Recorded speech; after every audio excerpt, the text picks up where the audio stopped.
الحمد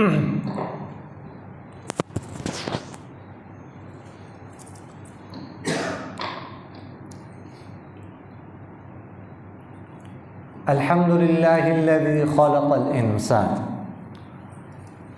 والصلاة والسلام على عبده الذي فضله بالعلم والإعجاز والبيان وعلى صاحبه أبي بكر جامع القرآن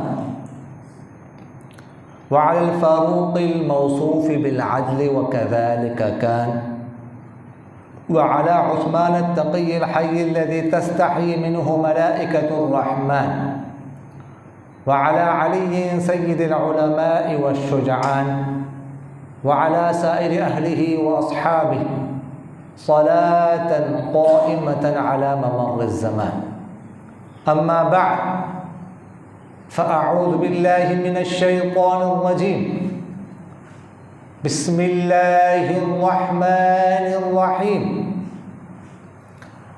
وتلك الجنة التي أورثتموها بما كنتم تعملون لكم فيها فاكهة كثيرة منها تأكلون إن المجرمين في عذاب جهنم خالدون لا يفتر عنهم وهم فيه مبلسون وما ظلمناهم ولكن كانوا هم الظالمين. وقال الله تبارك وتعالى في مقام آخر: ألف لام ميم ذلك الكتاب لا ريب فيه هدى للمتقين الذين يؤمنون بالغيب ويقيمون الصلاة ومما رزقناهم ينفقون. وقال رسول الله صلى الله عليه وسلم: لا تقوم الساعة إلا على شرار الناس. صدق الله مولانا العظيم وصدق رسوله النبي الكريم ونحن على ذلك من الشاهدين والشاكرين والحمد لله رب العالمين. عزیزان من، بزرگان محترم، اسلام کے بنیادی عقائد میں سے ایک عقیدہ آخرت پر ایمان رکھنا ہے۔ دیکھیے گا، آخرت کو ہم نے دیکھا نہیں ہے، نہ ہی اس دنیا میں رہ کر کوئی آخرت کو دیکھ سکتا ہے۔ وہاں کے احوال کوئی دیکھ نہیں سکتا یہاں پر رہتے ہوئے، اور جو وہاں پر جا کر دیکھتے ہیں وہ ہمیں بتا نہیں سکتے۔ البتہ قرآن پاک میں اور سرکار دو عالم صلی اللہ علیہ وسلم نے ہمیں بتایا ہے کہ ایک دن آئے گا، قیامت آئے گی، آخرت کا دن ہوگا، اس میں حساب و کتاب ہوگا، جزا و سزا کا عمل ہوگا، لوگ جنت میں جائیں گے، لوگ جہنم میں جائیں گے۔ یہ ہمارا عقیدہ ہے اور اس پر ایمان رکھنا یہ ضروری ہے۔ اللہ جل جلالہ قرآن پاک میں فرماتے ہیں کہ ان الذین لا یؤمنون بالآخرۃ لا یسمون الملائکۃ تسمیۃ الانثی، کہ وہ لوگ جو آخرت پر ایمان نہیں رکھتے وہ فرشتوں کو نام دیتے ہیں عورتوں کے۔ وہ عقیدہ رکھتے ہیں کہ فرشتے اللہ کی بیٹیاں ہیں، حالانکہ اللہ تعالیٰ ان چیزوں سے پاک ہے۔ یہ کتنا خطرناک عقیدہ ہے کہ اللہ تعالیٰ کے لیے اولاد تسلیم کر لینا۔ اگر اللہ تعالیٰ کے لیے اولاد تسلیم کریں گے ہم تو اس کا مطلب پھر کیا ہوگا کہ اللہ جل جلالہ کے لیے بیوی تسلیم کرنی پڑے گی۔ بیوی تسلیم کریں گے ہم تو کیا تسلیم کرنا پڑے گا کہ نعوذ باللہ بیوی کے ساتھ ملاپ بھی ہوا۔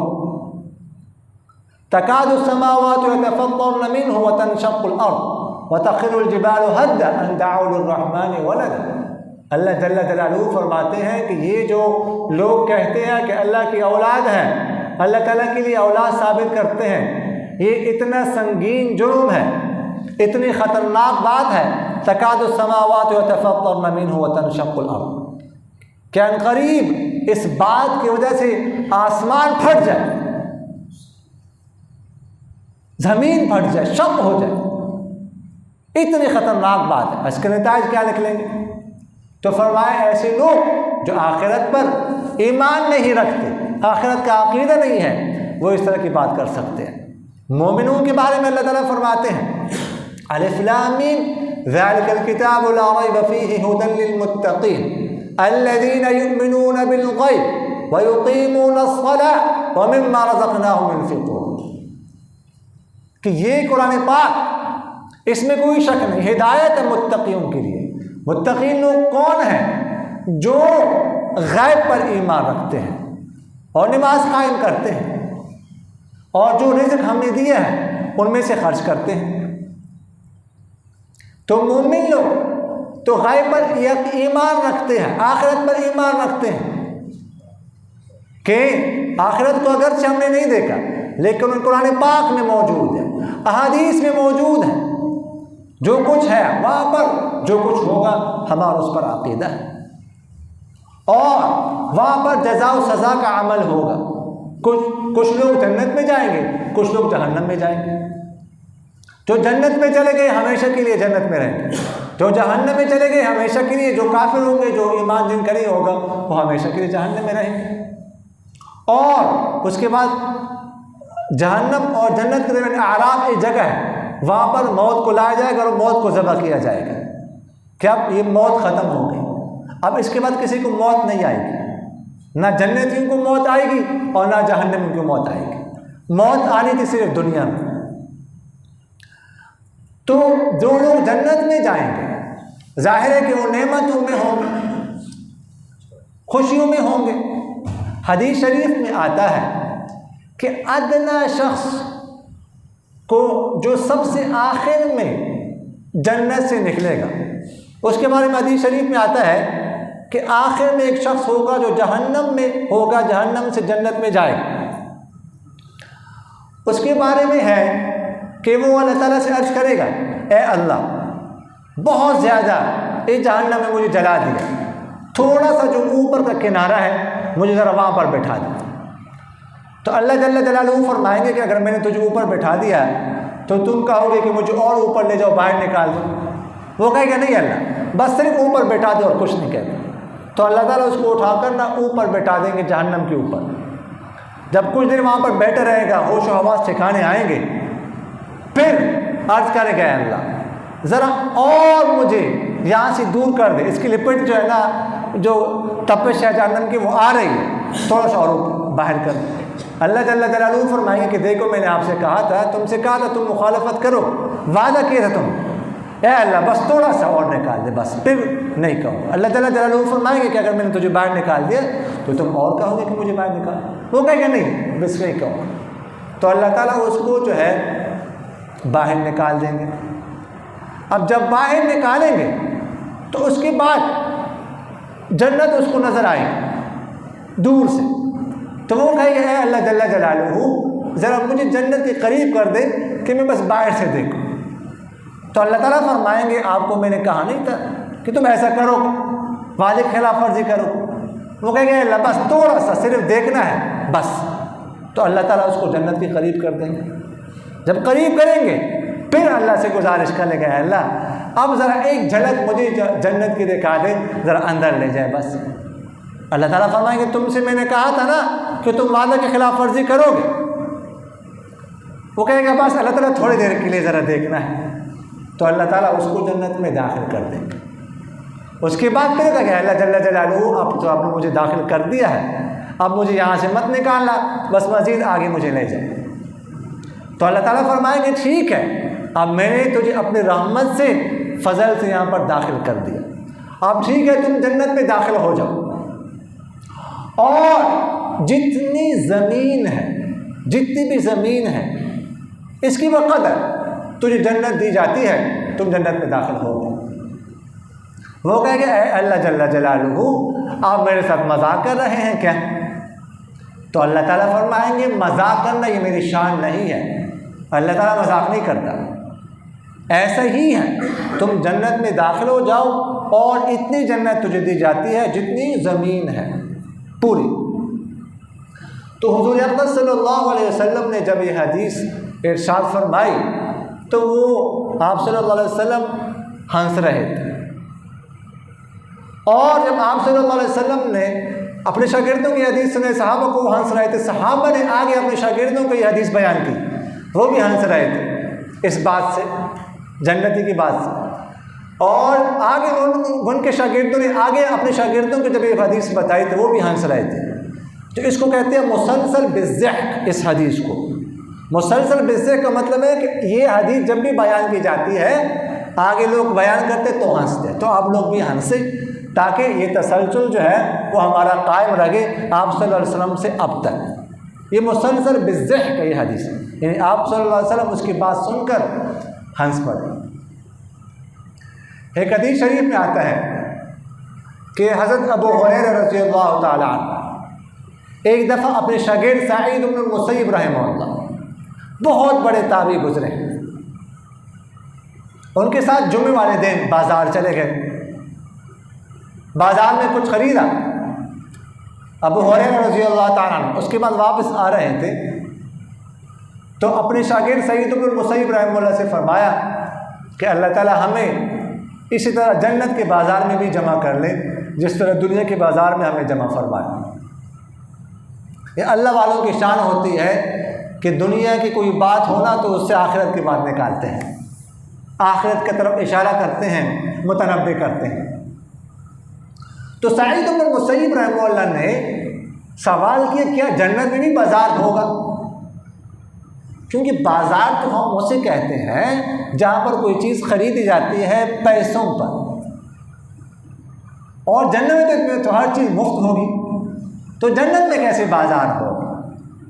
تو ابو ہریرہ رضی اللہ تعالیٰ نے فرمایا ہاں جی جنت میں بھی بازار ہوگا۔ اب اس بازار کے بارے میں حضرت ابو ہریرہ رضی اللہ تعالیٰ فرماتے ہیں کہ وہ بازار کیسا ہوگا؟ تو فرمایا ایک دن اعلان کیا جائے گا کہ تمام جنتی جنت سے نکلیں گے اور ان سے کہا جائے گا کہ تم اب جنت کے بازار کی طرف چلے جائیں، وہاں پر جائیں گے، ایک بازار ہو، اور اس بازار میں عجیب و غریب قسم کی چیزیں ہوں گی جو جنتیوں نے اس سے پہلے نہیں دیکھی ہوں گی۔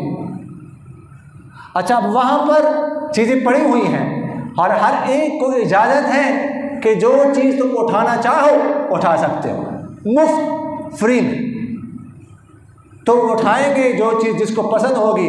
ظاہر ہے کہ ایسا تو ہے نہیں کہ بھگ دوڑ لگ جائے کہ یہ چیز ختم ہو جائے گی، وہ چیز میں نے اٹھانی نہیں، وافر مقدار میں ہوگی ہر چیز، تو اپنی پسند کی چیزیں اٹھائیں گے، اس کے بعد جو ہے نا آگے چلیں گے۔ جب آگے چلے جائیں گے تو اللہ تعالیٰ کی طرف سے ایک اعلان ہوگا کہ اب اللہ تعالیٰ کا ایک دربار سجنے والا ہے، اس میں سارے لوگ جمع ہو جائیں گے، اور اللہ جل جلالہ فرمائیں گے کہ جس طرح تم جمعے والے دن جمع ہوتے تھے آج بھی جمعے کا دن ہے۔ اس دن فرمائیں گے آج بھی ویسے جمعے کا دن ہے، اس دن بھی جمعے کا دن ہوگا، تو آج تمہیں جمع کیا جائے گا جس طرح تم جمعہ کے لیے جمع ہوتے تھے۔ جب دربار ہوگا جی، وہاں پر ہر کرسیاں لگی ہوں گی، ہر بندے کے لیے الگ کرسی ہوگی، کسی کی کرسی جو ہے نا وہ سونے سے بنی ہوگی، کسی کی کرسی موتیوں سے بنی ہوگی، کسی کی کرسی جواہرات سے بنی ہوگی، کسی کی کرسی چاندی سے بنی ہوگی، جو جس کا درجہ ہو۔ آج کل رینک کو دیکھا جاتا ہے، گریڈ کو دیکھا جاتا ہے دنیا میں، تو وہاں پر بھی گریڈ ہوگا، ٹھیک ہے، جو جس درجے کا ہوگا اس درجے کی کرسی اس کو ملے گی۔ لیکن کسی کو بھی حسرت نہیں ہوگی کہ مجھے فلاں کرسی مل جاتی تو اچھا ہوتا، نہیں، بس اپنی کرسی میں وہ مگن ہوگا، وہ بھی اتنی خوبصورت ہوگی کہ کسی دوسری کی کرسی پر کسی کو نظر نہیں ہوگی، کرسی پر بیٹھ۔ اور جو اتنا درجے کے جنتی ہوں گے نا، ان کی کرسیاں جو ہوں گی جہاں پر ان کی جگہ ہوگی تو وہاں پر بھی مشک و عنبر کے ٹیلے ہوں گے ان کے آس پاس۔ اس کے بعد جو ہے نا ایک بادل سا آ جائے گا جیسے بارش ہونے والی، لیکن وہ بارش وہاں سے نہیں ہوگی، بارش نہیں اترے گی، بلکہ وہاں سے مشک و عنبر اتریں گے، وہ اتر کر اس کی خوشبو سے پورا جو دربار ہوگا مہک جائے گا۔ اور ایسی خوشبو نہ کسی نے سونگھی ہوگی اور نہ کسی نے اس کا تصور کیا ہوگا۔ اس کے بعد ایک ہوا چلے گی، ہوا چل پڑے گی اور اس ہوا کی وجہ سے جنتیوں کی خوبصورتی میں اور زینت میں اور اضافہ ہو جائے گا۔ اس کے بعد اللہ جل جلالہ ارشاد فرمائیں گے کہ کیا تمہیں تمہارے اعمال کا جو بدلہ تھا وہ میں نے دے دیا کہ نہیں؟ تو وہ کہیں گے آپ نے تو بہت کچھ ہمیں دیا، ہم تو اس کے مستحق نہیں تھے، آپ نے تو بہت زیادہ دیا، کسی اور چیز کی ضرورت ہے؟ تو جنتی کہیں گے نہیں، بس بہت کچھ ہمارے پاس، بہت کچھ، کسی اور چیز کی ضرورت نہیں ہے۔ تو وہاں پر جنتی پھر علماء کی طرف رجوع کریں گے کہ اللہ تعالیٰ سے کوئی چیز مانگنے کی ضرورت ہے کہ نہیں؟ تو علماء فرمائیں گے کہ ہاں اللہ تعالیٰ سے مطالبہ کریں، اپنا دیدار کرائیں۔ تو وہ جنتی مطالبہ کریں گے کہ اے اللہ آپ کا دیدار رہتا ہے، وہ ہم کرنا چاہتے ہیں۔ تو اللہ تعالیٰ فرمائیں گے ہاں بے شک، بالکل ٹھیک، میں اپنا دیدار کراتا ہوں، یہ رہتا ہے اور یہ میں نے کرانا ہے۔ اس کے بعد اللہ تعالیٰ کا دیدار ہوگا، اور حدیث شریف میں آتا ہے کہ اللہ تعالیٰ کا دیدار ہوگا لا تضارون فی رؤیتہ۔ یہاں پر تو جب ہم کسی چیز کے لیے جمع ہو جاتے ہیں نا تو ہٹو بٹو دھکے دیتے ہیں، ایک دوسرے کو دھکیلتے ہیں، وہاں پر ایسا نہیں ہوگا۔ ہمیں آسانی سے اللہ تعالیٰ کا دیدار ہوگا، دیدار سے انسان کو جو ہے نا وہ دل ہی نہیں بڑھے گا، لمبا عرصہ گزر جائے گا، اللہ تعالیٰ کو دیکھتے رہیں گے۔ خیر، اس کے بعد اللہ تعالیٰ کا دیدار ختم ہو تو جنتی اپنی اپنی جنتوں میں چلے جائیں گے واپس۔ تو وہاں پر جو حوری ہوں گی، ان کے ازواج بیویاں ہوں گی، وہ کہیں گی کہ کیا ہو گیا آج تمہیں، تم تو پہلے سے بہت زیادہ خوبصورت بن گئے، تمہارے حسن میں اضافہ ہو چکا ہے۔ اور وہ بھی کہیں گے کہ تو جنتی بھی کہیں گے اپنی حوروں سے کہ تمہاری حسن میں بھی اضافہ ہوا ہے۔ اس کی وجہ کیا ہے؟ اس کی وجہ وہ جو ہوا چلی تھی، میں نے آپ سے عرض کیا نا، وہ جو ہوا چلی تھی وہ ہے وجہ۔ اس ہوا نے مزید ان کے حسن میں اضافہ کر دیا، خوبصورتی میں اضافہ کر دیا۔ تو خیر، ایک جنتی جو ہے نا، جنت کا ذکر اگر شروع کیا جائے، جنت کے مناظر پر یا جنت کی نعمتوں پر مستقل کتابیں لکھی جا چکی ہیں۔ دیکھیے گا ہماری سوچ تو بہت محدود ہے۔ ہم نے ابھی عرض کیا کہ ایک ادنا جنتی جو ہے اس کو جتنی زمین ہے دنیا میں اتنی جنت ملے گی۔ اب ہمارے ذہن میں آتا ہے کہ اتنی بڑی جنت وہ کرے گا کیا، لیکن چونکہ ہماری سوچ ذہن محدود ہے۔ ایک ماں کے پیٹ میں بچہ ہوتا ہے، وہ ماں کے پیٹ کو سب کچھ سمجھ رہا ہوتا ہے، وہ دنیا کا تصور ہی نہیں کر سکتا کہ دنیا اتنی بڑی بھی ہو سکتی ہے۔ اس کے لیے تو سب کچھ ماں کا پیٹ ہے، وہ جب باہر نکلتا ہے پھر اسے پتہ چلتا ہے۔ تو ہم در و دیوار میں محدود ہیں، اس دنیا میں محدود ہیں، ہم اس غیر محدود جنت کا تصور بھی نہیں کر سکتے۔ حدیث شریف میں آتا ہے اللہ جل جلالہ فرماتے ہیں اعددت لعبادی الصالحین ما لا عین رأت ولا اذن سمعت ولا خطر علی قلب بشر، کہ میں نے اپنے نیک بندوں کے لیے جو چیز تیار کی ہے، جو نعمتیں تیار کی ہے، ما لا عین رأت، نہ تو کسی آنکھ نے وہ دیکھی ہے، ولا اذن سمعت، اور نہ کسی کان نے وہ سنی ہے، ولا خطر علی قلب بشر، اور نہ کسی نے دل میں اس کا تصور کیا ہے۔ تصور ہم کیسے کر سکتے ہیں جبکہ ہم نے وہ چیز دیکھی نہیں ہے، کبھی وہم و خیال میں بھی ہمارے وہ چیزیں نہیں آئی۔ اللہ تعالیٰ مجھے اور آپ حضرات کو ان باتوں پر عمل کرنے کی توفیق نصیب ہو۔